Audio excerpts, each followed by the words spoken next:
Welcome to my How to School YouTube channel, and in this video we will see how we can download the ISO file of the Windows 11 operating system.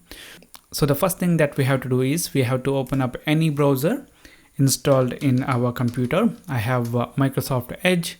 I'm going to open it up, and then I'm going to open up Google, and here in Google I'm going to search for Microsoft software download, and the first link that we get will be software download Microsoft.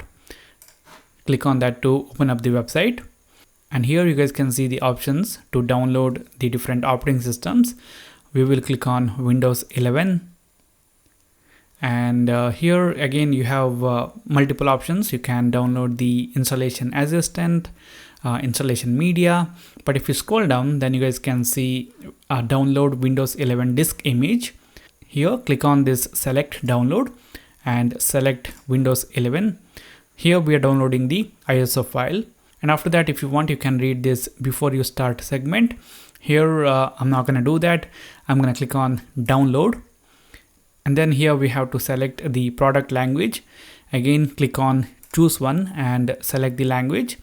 I'm going to select English here, and then I'm going to confirm, and then here we can see the download option. We can download the 64-bit Windows 11 ISO file. So click on the 64-bit download, and the download will begin. You just have to wait for this download to finish, and you will have the Windows 11 ISO file, so that you can clean install Windows 11 in your computer if your computer supports that. So this is it, guys. This is how we can download Windows 11 ISO file. If you like this video, hit the like button. If you don't like it, hit the dislike button. If you want to say something, then write that in the comment box. For more tutorials like this, do subscribe to the channel. Thank you for watching. I'll see you later in the next video.